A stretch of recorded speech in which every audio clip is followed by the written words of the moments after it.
안녕하세요. 워런 버핏처럼 매일 신문을 박전무와 함께 읽으면서 투자의 고수가 됩시다. 오늘 12월 28일 수요일 순서입니다. 올해도 이제 29, 30, 30일에 딱 나흘 남았습니다. 연말연시 건강이 제일 우선이니까요. 건강 잘 챙기시고 또 뜻깊게 마무리하는 또 한 해 되시길 바라겠습니다. 오늘 기사는 글로벌 겹 규제에 내년 수출 6,500억 불, 올해보다 4.5% 감소도 미태하다. 뭐 이런 기사부터 시작해가지고 10명 중 1명이 플랫폼 통해서 일한다. 와, 이거 보고도 타이틀 보고도 이야 그런가? 뭐 그런 생각도 좀 했고요. 그리고 카카오 내년 3월부터 재택근무 끝. 놀금도 확 줄인다. 이렇게 돼 있고 국민연금의 새로운 CIO 분이 선정이 됐습니다. 서원주 CIO, KT 포스코 등 지배구조 개선, 셀프 연임, 손볼 것 뭐 이런 얘기들이 좀 있고요. 국민연금이 지금 이제 세계 3대 연기금이 돼 있거든요.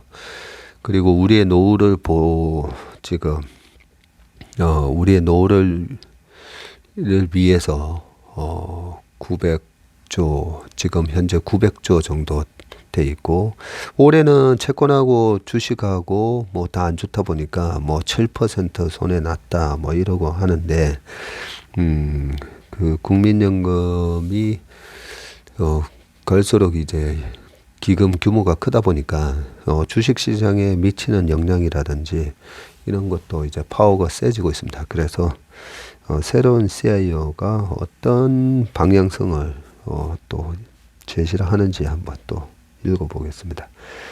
그리고 하이닉스 얘기가 있고요. 그리고 스마트폰 보급률 3년째 제자리다. 하지만 태블릿하고 워치는 증가세. 요 기사를 오늘 전체적으로 한번 다뤄보겠습니다. 먼저 글로벌 이제 겹 규제에 내년 수출 6,500억 불, 올해보다는 4.5% 감소라고 하니까 그러면 올해 2022년도가 7천억, 57에 35 해서 올해가 한 6,800억, 900억 불 정도 된다 그죠? 네. 그 정도 되는 걸로 아마 마무리가 될 것 같은데 감소를 한다고 하니까 한번 읽어보겠습니다. 내년부터 미국, EU, IRA 장벽에 탄소 국경세 가전 효율도 강화. 그러고 보니까 어제 이제 8K 그죠? 8K TV에 대한 부분도 우리가 얘기를 했었는데 뭐 그리고 밑에 8K급 TV 유럽 판매 먹구름 이게 적혀 있네요. 현대차, 기아, 전기차 경쟁력에도 타격을 주고 중국, 일본도 자국 반도체 육성에 총력한다라고 돼 있는데 이 표를 보시면 한국 수출 위협하는 글로벌 규제라고 돼 있으면서 미국은 일단 우리가 잘 아는 인플레이션 감축 법안 IRA 시행이 되고요. 뭐 2달 늦춰 가지고 그때 뭐 3월 달에 한다라고 본 것 같은데 그리고 전기차 보조금 대상 제한 유럽연합은 유럽판 IRA 입법을 예고하고 있고요. 탄소 국경 조정제도 시범 사업이라고 되어 있고 중국이 반도체 육성에 또 5년간 87조 원을 지원한다고 되어 있습니다. 반도체 법인세는 최대 100% 면제를 해주겠다고 되어 있고 일본은 경제안전보장 추진법 제정, 반도체 리튬 등 주요 물자 관리라고 되어 있습니다. 중국이 5년간 87조 원, 이 막대한 금액을 중국 정부가 지원을 해줄 수 있을까라고 우리가 생각이 드는데 우리 웜의 신박을 보다가 지난번에 중국이 1년에 무역 수지로 얼마 버는지 말씀드렸잖아요. 1조 달러. 1300조 정도를 1년에 무역 수지로 벌기 때문에 5년 동안 87조 정도 그러면 1년에 한 22조 정도 지원을 해주는 거니까 충분히 이렇게 지원해 줄 수 있는 역량이 된다라고 볼 수가 있겠죠. 그리고 이제 뭐 새로운 지도자가 등장한 게 아니라 시진핑이 계속 하다 보니까 시진핑이 벌써 6년 전에 반도체 굴기를 얘기했었기 때문에 이 부분에 대해서 다시 한번 밀어붙이겠다 뭐 이런 정책을 아마 쓸 걸로 예상이 됩니다. 새 벽두부터 반도체와 자동차 배터리, 철강, 생활가전 등 한국 수출의 버팀목인 제조업에 글로벌 규제 쓰나미가 휘몰아친다. 미국, EU, 중국, 일본 등 경쟁국이 자국 중심의 공급망 확대와 산업보호를 위해 내년부터 복합 규제를 순차 적용하기 때문이다. 당장 내년 1월부터 미국에 인플레이션 법안이 발효되면 국내에서 전기차를 만들어 미국으로 수출하는 현대기아의 경우 최대 7,500달러, 약 1,000만 원의 보조금을 받을 수 없게 되고요. 배터리 부품과 광물 요건의 가이드라인은 3월에 공개되지만 북미에서 최종 조립된 전기차라는 조건을 충족하지 못해서다. 유럽 전기차 시장도 마찬가지인데 내년 1분기 중으로 유럽판 IRA로 불리는 핵심 원자재법 CRMA의 구체적인 내용을 공개하는데 영내에서 생산된 히토류, 리튬 등을 활용한 제품에만 인센티브를 제공하고 미국 IRA의 여파가 수습되지 않은 상황에서 유럽에서 추가 규제가 생기면 자동차와 배터리의 수출 경쟁력은 하락할 수밖에 없다. EU가 내년 3월부터 강화된 TV 에너지 효율 기준, 요게 생각이 아까 안 나섰는데 EEI, 그죠? 에너지 에피션시 인덱스가 아닌가라고 어제 말씀드렸던. 이 EEI를 적용하면 가전업계도 발등에 불이 떨어진 상황이고 강화된 기준이 적용되면 8K TV를 생산하는 삼성전자와 LG전자의 수출 전선에 먹구름이 낄 것으로 예상이 되고 공급 과잉으로 가격 하락에 시달리는 반도체도 안절부절 못하고 있는데 중국은 자국 반도체 산업을 육성하기 위해서 향후 5년간 1조 위안 규모의 육성 계획을 내놓았고 일본은 반도체 공장 설비 투자 비용의 40% 이상을 보조금 형식으로 지급을 하고 EU가 탄소 국경세 부과 방침을 구체화하면 국내 철강 업계도 타격을 받게 된다. 산업통상자원부의 한 관계자는 내년에는 수출액이 올해 6,800억 달러 전망인데 올해보다 300억 달러 감소한 6,500억 달러로 4.5%가량 줄어들 것으로 예상되는데 수출 역성장을 막기 위해 총력을 다하겠다고 강조를 했고요. 주현 산업연구원장은 과거와 달리 자국 산업 보호가 강화되는 통상 환경에서는 개별 기업 단위로 글로벌 규제에 대응하는 데 한계가 있다면서 새로운 통상 환경에서는 국가와 기업의 이익이 맞닿은 지점이 많은 만큼 민관이 긴밀하게 협력할 필요가 있다고 지적을 했습니다. 네, 그 다음 뉴스를 보겠습니다. 10명 중 1명 플랫폼 기업에서 일한다라는 기사이고요. 이러니까 그동안에 플랫폼 기업들이 주가가 엄청나게 올랐구나라는 생각이 드는데 플랫폼 종사자 300만 명에 육박한다고 하네요. 보통 일하는 사람 숫자가 한 3천만 명 좀 안 되는 그렇지 않습니까? 292만 명 최다 작년보다 33% 늘었고요. 그렇네요. 한 3천만 명이니까 10명 중 1명 플랫폼 통해서 일한다가 맞겠네요. 10명 중 작년보다 33% 증가했는데 10명 중 6명은 배달, 배송, 운전 업종에서 일을 하고 있고요. 40대가 가장 많다고 합니다. 생계 유지 늘어 작년보다 수입은 감소 50% 육박 보호법 국회 계류 안정망 시급이라고 되어 있고요. 배달 라이드로 대표되는 플랫폼 종사자가 300만 명 돌파를 눈앞에 뒀는데 플랫폼 종사자는 전체 근로자의 약 11%를 차지할 만큼 빠르게 늘고 있다. 고용부와 고용정보원이 발표한 2022년 플랫폼 종사자 규모와 근무 실태 조사에 따르면 플랫폼을 매개로 노무를 제공하는 플랫폼 종사자 15세에서 한 69세 이 경제 가능 인구 중에서 플랫폼 종사자는 약 80만 명으로 전년 대비 3% 증가했고요. 이들을 포함해서 플랫폼으로 단순 중개나 일감을 구하는 넓은 의미의 플랫폼 종사자는 약 292만 명으로 전년 동기 대비해서 33% 증가했다. 이는 전체 근로자의 약 11%로 역대 최대다. 고용부는 국민 5만 명을 대상으로 조사한 결과에 대해 가중치를 매기는 방식으로 전체 플랫폼 종사자 규모를 추정했다고 하네요.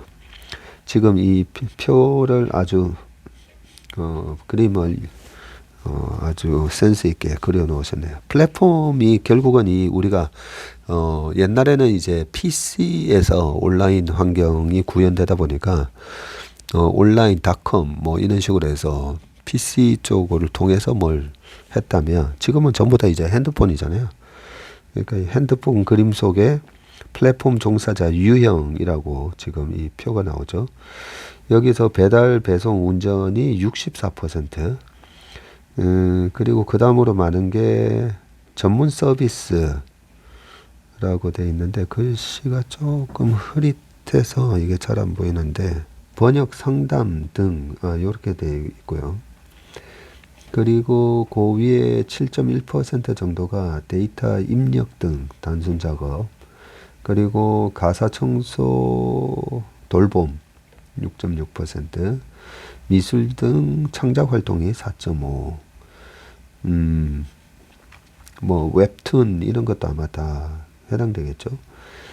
그리고 IT 관련 서비스 2.1%, 네, 이렇게 돼 있고, 그리고 옆에 이제 급증하는 플랫폼 종사자 하면서 이제 오토바이 배달하는 이 그림의 작년 21년도에는 220만 명이었는데 지금은 292만 명인 것 같습니다.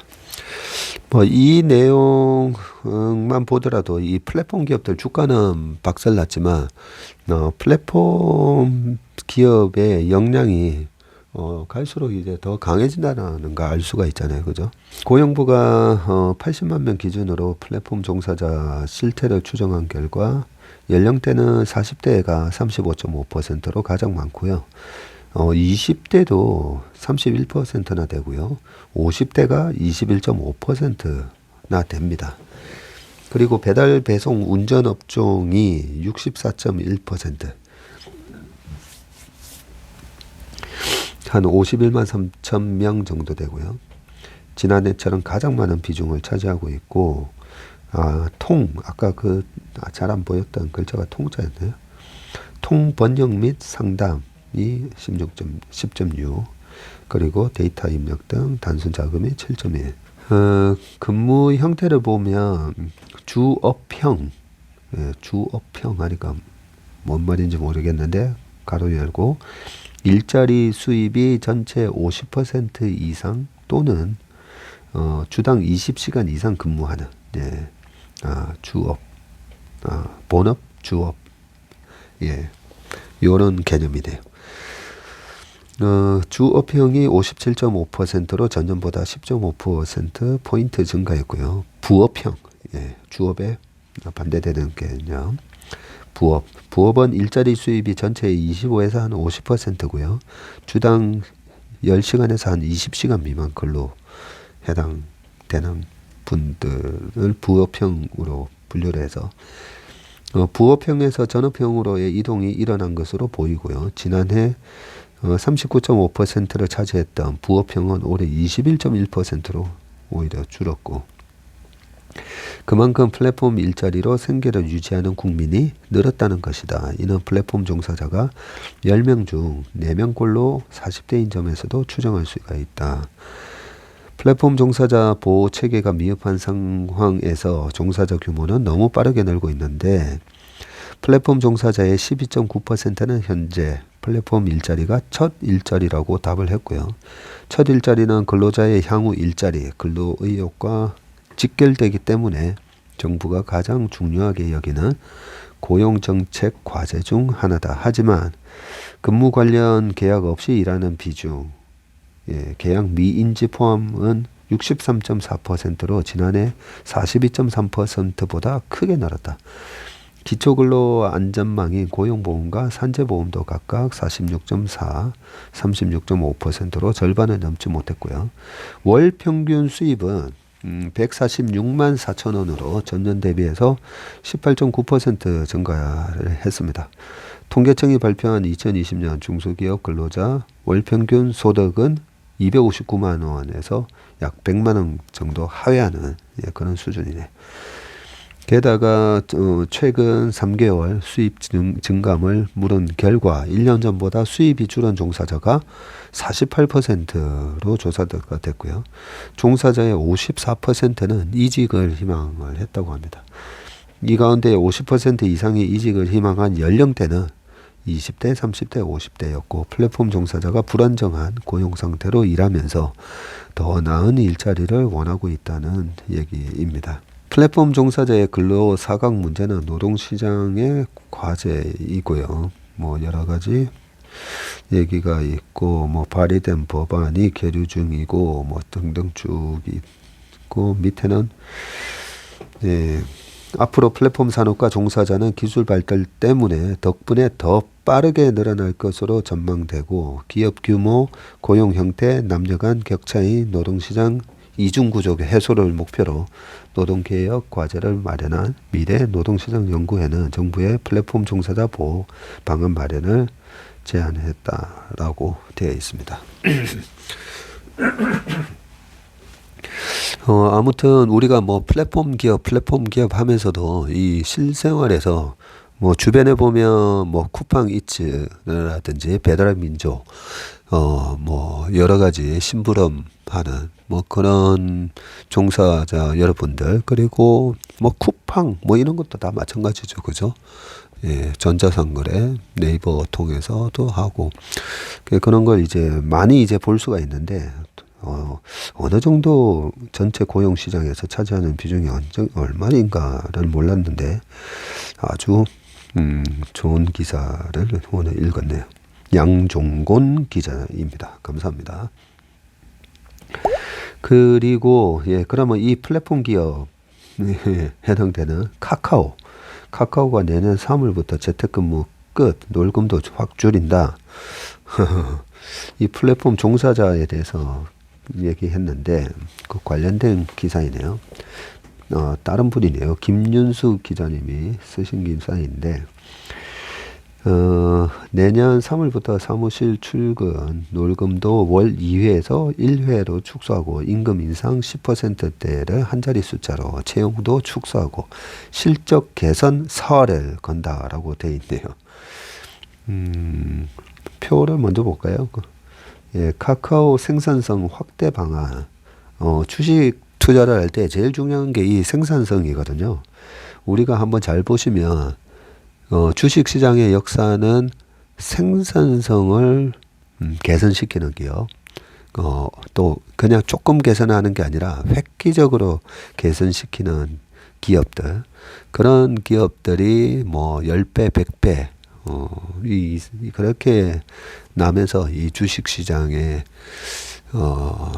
역사가 발전됐다고 볼 수 있는데 마차에서 내연기관차 하면서 얼마나 이 큰 물류 혁신이 일어났고 그죠? 전기 우리가 아시다시피 뭐 1차 산업혁명, 스팀이 개발되고 등등. 그리고 전기가 생기고 이 PC가 생기면서 그죠? 뭐 타자를 치다가 워드 프로세서를 통해서 얼마든지 우리가 뭐 고치고 등등 뭐 그런 것부터 해서 지금 이제 스마트폰 뭐 우리가 걸어 다니면서 스마트폰으로 테레비 보고 여기서 컴퓨터 하고 이메일 보내고 뭐 노래 듣고 다 하잖아요. 그죠? 사진도 찍고 뭐 엄청난 생산성 혁명을 가져왔습니다.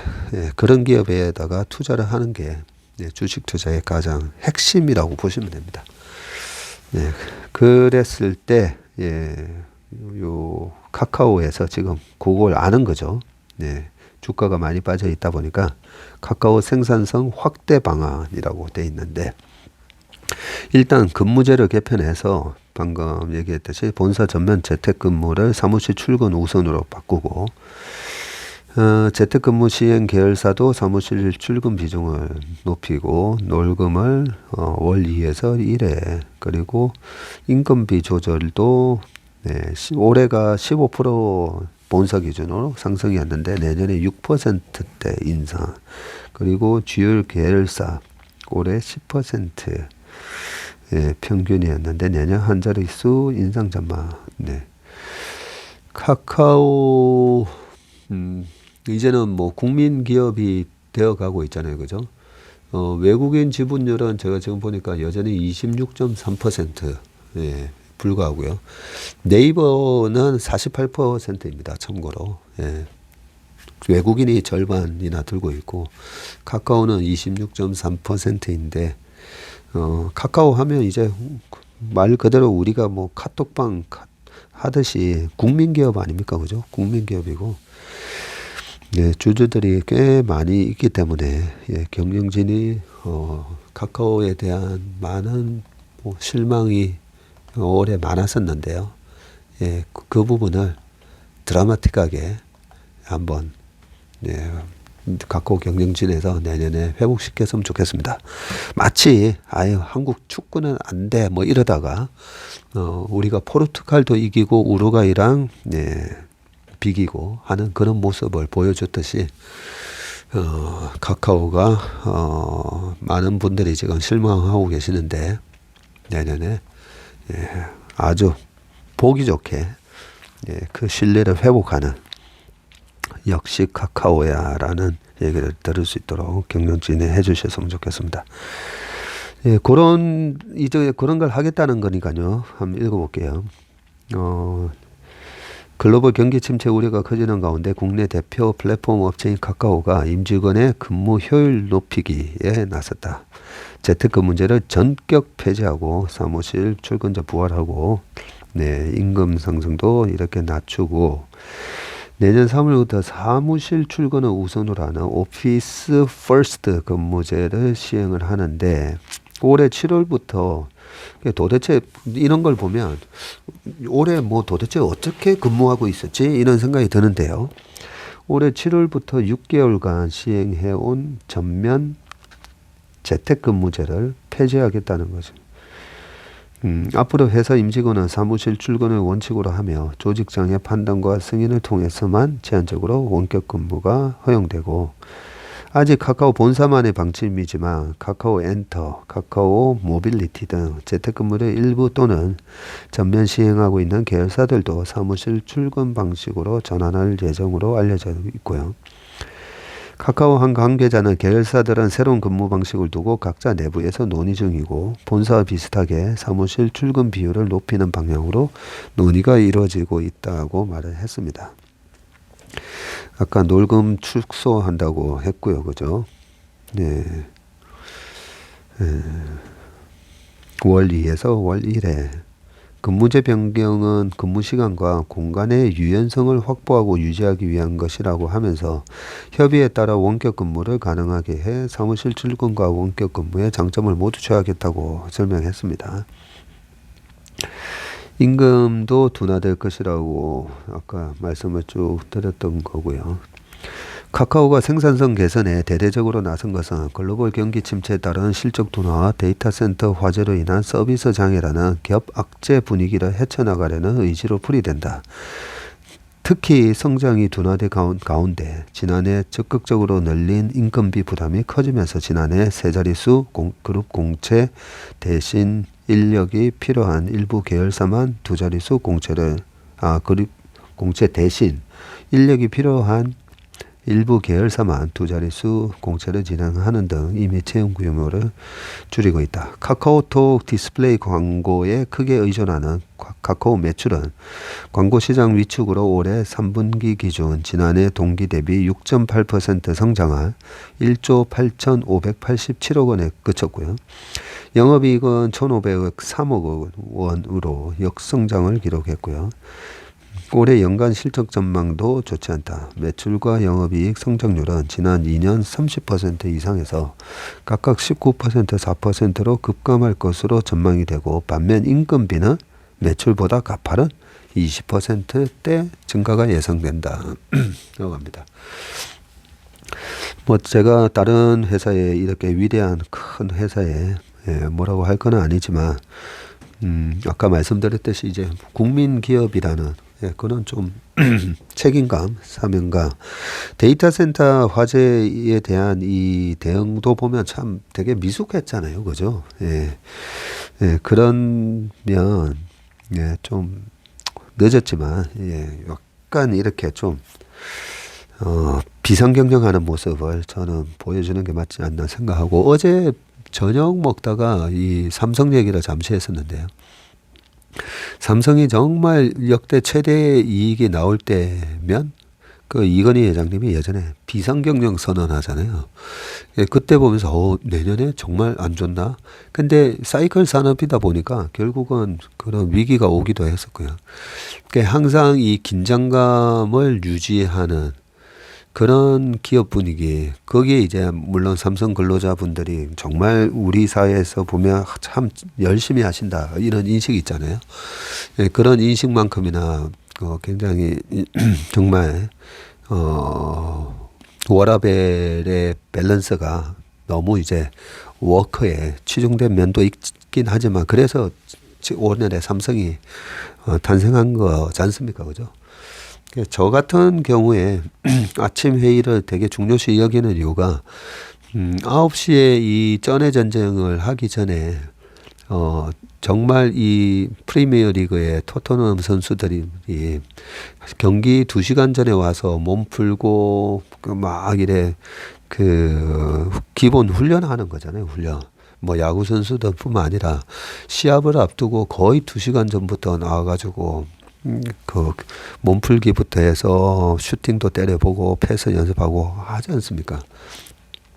저는 그 과정이 우리 주식을 투자하는 우리 펀드 매니저들한테도 그게 필요하다고 생각합니다. 그래서 너무 자율적으로 또 한편 저희는 또 프로야구 선수나 프로 축구 선수나 똑같다고 생각하거든요. 그래서 자기 관리나 저녁 때 뭘 어떻게 하고 술 먹고 뭐 이런 거 또 다 그런 부분도 프로 야구, 프로 축구, 그 다음에 뭐 모든 운동 경기의 선수들이 얼마 전에 보니까 수영 선수 박태환의 기록을 뛰어넘었던 어떤 수영 선수 유퀴즈에 나와서 그러잖아요. 정말 자기 관리를 위해서 사람 만나는 것도 줄이고, 그래서 그렇게 해서 좋은 기록이 나오는 것처럼 저는 기업들도 그게 필요하다고 생각합니다. 그런 측면에서 어느 정도 약간 귀찮아도 2시간 전에 나와가지고 회의를 하고 뭐 이런 게 필요하듯이, 너무 위대한 기업, 저희 회사보다는 뭐 몇천 배, 몇만 배 더 큰 카카오에 제가 감히 그 얘기할 건 아니지만, 주가도 많이 빠져 있고, 실적도 역성장한다고 하니까요. 그런 조언을 좀 감히 했습니다. 아무튼 내년에 보란 듯이 역전하시기 바라겠습니다. 그리고 이제 서원주 CIO 분에 대해서 한번 기사를 보겠습니다. 국민연금에 지원하셨다는 얘기는 저도 이제 전에 들었었는데요. 저희가 예전에 삼성생명 변액보험을 운용을 했을 때 또 그때 당시도 이제 CIO를 하셔서 구면입니다.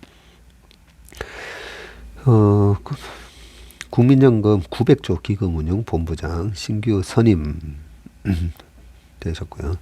먼저 프로필이 제일 마지막에 나오는데요. 프로필 먼저 말씀드리면요. 서본부장은 임기는 향후 2년이고요. 운용 실적에 따라 1년 단위로 연임할 수 있는데 연세대 경영학과를 졸업하셨고요. 제가 알기로는 84학번이시겠네요. 네. 연세대 경영학과를 졸업하셨고요. 모릅니다. 혹시 재수하셨으면 8학번이실 수도 있는데 84학번이신 걸로 알고 있습니다.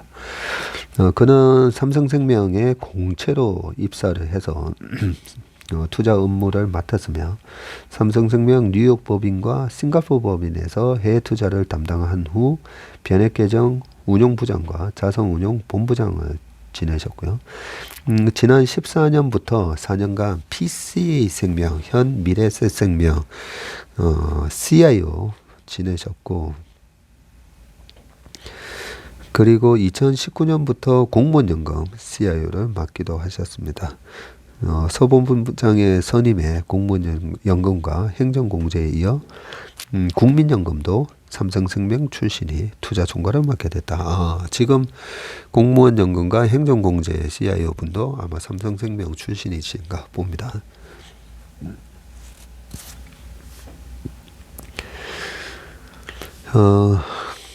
900조 원을 운용하게 될 서원조, 사진 해가지고 나이가 옆에 표시가 돼 있네요. 57세.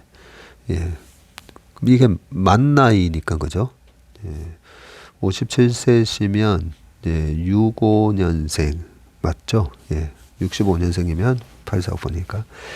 신임 국민연금기금운용본부장은 27일 KT, 포스코 등 오너 없는 회사, 소유 분산 기업에서 최고 경영자 CEO 선임에 셀프 황제 연임 우려를 해소해야 한다고 강조를 하셨네요. 국민연금공단 서울 북부 지역 본부에서 기자간담회를 열고 김태현 공단 이사장으로부터 스튜어드십 코드 수탁자 책임 원칙 강화를 주문받았다면서 지금 국민연금공단 관리공단 이사장님은 김태현 이사장님이시네요.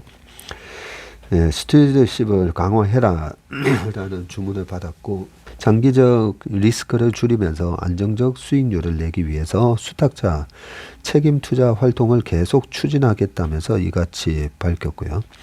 투자 대상 기업들의 합리적인 지배구조와 관련한 주주권 행사, 주주가치 제고, ESG, 사회환경 지배구조, 책임 투자 강화 등을 통해서 장기적으로 지속 가능하고 우수한 성과를 확보하도록 투철한 사명감을 갖고 역할을 하겠다고 말을 하셨습니다. 국민연금은 지금 9월 말 기준으로 897조 원의 자산을 보유 중이면서 122조 원의 국내 주식을 지금 갖고 있고요. 삼성전자, 현대차는 물론 포스코, KT, 신한금융 등 주요 상장사의 대주주다. 예, 국민연금의 기금이 제가 알기로는 한 2030년까지는 계속 증가를 하는 걸로 알고 있고, 2040년까지 증가하던가, 그리고 2038년, 48년, 약간 헷갈리는데, 그때부터 가파르게 이제 고갈된다라고 했었죠.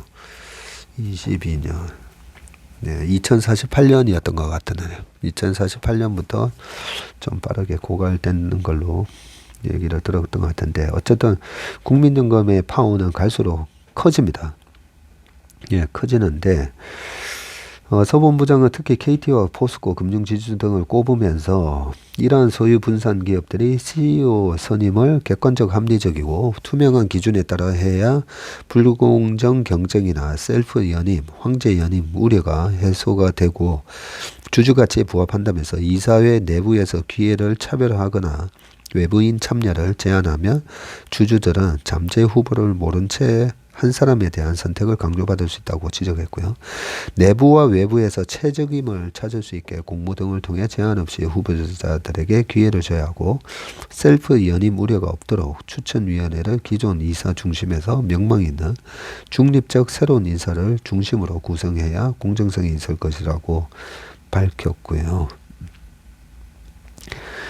구현모 KT 대표가 최근 연임 적격 판정을 받았으나 복수 후보 경선을 자처해서 경선이 진행 중인 점을 거론하면서 KT CEO 선임이 말씀드린 기준을 고려해서 경선을 통해 이루어진다면 시장에서도 현직 CEO를 위한 형식적인 경선 시스템이라는 의구심을 받지 않고 공정한 경선이 될 수 있을 것이라고 강조를 했고, 국민연금 입장에서는 주주가치 제고에 기여할 수 있다면서 이번 기회에 KT에서 좋은 관행을 만들어 주길 바란다고 주문을 했습니다. 기금 수익률 개선과 관련해서는 최근 시장 침체로 기금 운용 성적이 악화되고 있으나 연금은 장기 포트폴리오를 운용한다는 측면에서 위기를 기회로 만들 수 있다면서 운용본부에 역량을 모아서 투자 리스크를 관리하고 탄력적이면서도 액티브한 투자 전략을 통해서 성과 개선에 나서겠다고 말을 했습니다. 그리고 그는 이 기금 운용력들에 잇따른 이탈 문제에 대해서도 투자 활동 여건을 개선을 해서 인재 풀을 보다 넓힐 계획이라고 말을 하셨네요. 서본부장은 님은 제가 알기로는 굉장히 원칙주의자이시고요. 아까 그 이력에 대해서 쭉 말씀드렸지만 완전히 이 분야 베테랑이십니다. 그리고 해외 법인에도 아까 계셨기 때문에 글로벌한 이런 스탠다드에 대해서도 아주 잘 아시기 때문에 사실 기대가 많이 됩니다. 네, 제가 우리나라의 기업들의 이 말도 안 되는 주주가치 훼손에 대한 이런 부분에 대해서 제발 좀 국민연금이 나서 달라는 얘기를 여러 번 말씀드리지 않습니까? 그죠? 예, 그걸 갖다가 어떤 언론에서는 이 국민연금이 기업의 경영을 간섭을 하며 뭐 어쩌고저쩌고 뭐 그런 얘기도 있었지만, 그게 아닙니다. 예. 기업의 경영을 간섭을 하는 게 아니고요. 지배구조 문제에 대해서 투명하게 그걸 요구를 해야 되고, 대주주만을 위한 그런 이사의 결정, 이런 부분에 대해서 국민연금이 강력하게 그걸 반발을 해야 됩니다. 그래서 국민연금이 주총에서 그 주주 가치를 훼손하는 이사회를 다 바꿔버릴 수 있을 정도로 그렇게 행동을 해줘야 됩니다. 만약 국민연금이 어떤 사심 있는 뭐 정치적인 영향을 받아서 움직인다면 국민들이 가만히 있지는 않겠죠. 예. 국민들이 다 관심신화하고 있으니까. 예. 그런 측면에서 서본 부장님의 굉장한 이제 원칙주의자이시기 때문에 네, 상당히 좋은 결과가 나오지 않을까 기대를 해보겠습니다. 네. 네, 오늘 웜의 신박 순서는 여기까지입니다. 네, 오늘 하루도 건강하고 행복한 하루 되시길 바라겠습니다. 고맙습니다.